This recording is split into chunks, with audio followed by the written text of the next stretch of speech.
There was a moment. Maybe you remember it. Maybe you have spent years trying not to. A moment when you knew, clearly, quietly, without question, that something was wrong, and you stayed anyway. That moment was not the moment someone betrayed you. That was the moment you betrayed yourself. And this is about how that happens, and what it costs, and why it is never as simple as it sounds. The word betrayal usually points outward. Someone broke a promise. Someone lied. Someone chose something else over you. And those betrayals are real. They leave marks. But there is another kind of betrayal. Quieter, closer, more difficult to name. That happens when the person who abandons you is yourself. Not through weakness, not through stupidity, but through a very human combination of hope and fear and the desperate wish that the thing you were feeling was wrong. This is about that moment and all the smaller moments that led to it. It rarely begins with one large moment. It begins with small ones.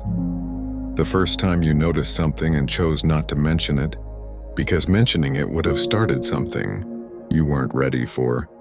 The first time you felt something clearly and talked yourself out of it, because the feeling was inconvenient, or too hard to explain, or seemed unfair to act on.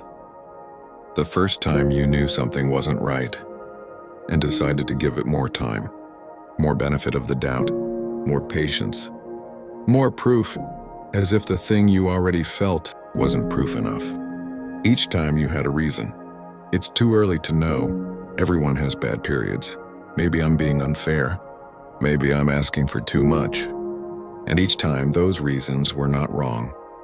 They were thoughtful, careful, the kind of reasoning that comes from someone who doesn't want to make mistakes, who doesn't want to hurt anyone, who doesn't want to overreact, but together, accumulated, repeated, layered over years, they became something else.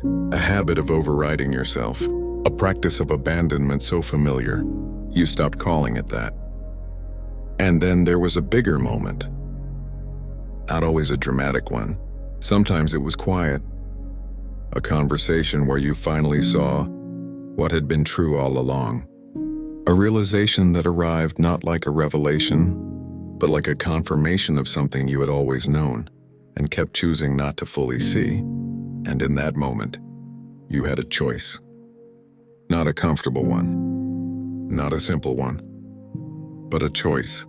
And something in you, the part that had learned to keep the peace, to stay, to make things work, to not be the one who gave up, made the decision to stay, to continue, to fold the knowing into something smaller and put it somewhere you wouldn't have to look at it every day.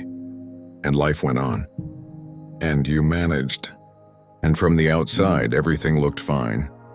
But you knew, and the part of you that knew had just learned something important about how much it could trust you, to listen to it.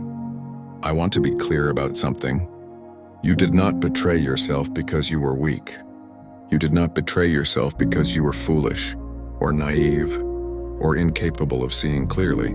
You did it because leaving felt impossible, because the cost of listening to yourself seemed higher than the cost of staying. Because walking away would have required you to disappoint people you cared about, to face uncertainty you weren't sure you could handle, to become someone who left, who gave up, who couldn't make it work. And you had spent a long time building an identity that was nothing like that person. So you stayed, not because you didn't know, but because knowing and acting on what you know are two very different things. And no one had ever taught you that your own truth was worth the disruption it would cause. The cost of that moment didn't arrive all at once. It arrived slowly, in the way you stopped fully trusting your own perceptions, because you had learned that your perceptions could be overridden. In the way you became a little more careful, a little more guarded, a little less willing to let yourself know things, because knowing things created responsibilities you weren't always able to meet. It arrived in the quiet erosion of your relationship with yourself. The growing distance between what you felt and what you allowed yourself to act on, between what you knew and what you admitted knowing, and perhaps most painfully, it arrived in the way you started to trust yourself less, not because you were untrustworthy, but because you had shown yourself, in that moment and the ones that followed, that your own knowing was negotiable. Before I go any further, I want to say something important. This is not about blame, not blame toward the people who were part of those situations, and not blame toward yourself. Because the truth is, you were doing the best you could with what you had, with the tools you had learned, with the beliefs you carried about what love required, what loyalty meant, what a good person does when things get hard.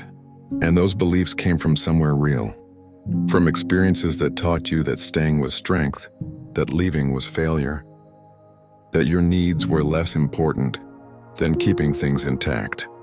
You were not wrong to have learned those things.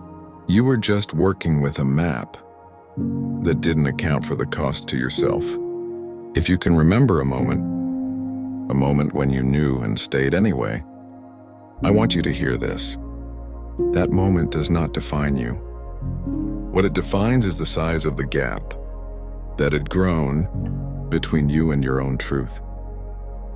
A gap that formed across years of small overrides, small dismissals, small acts of choosing everything else over what you actually felt.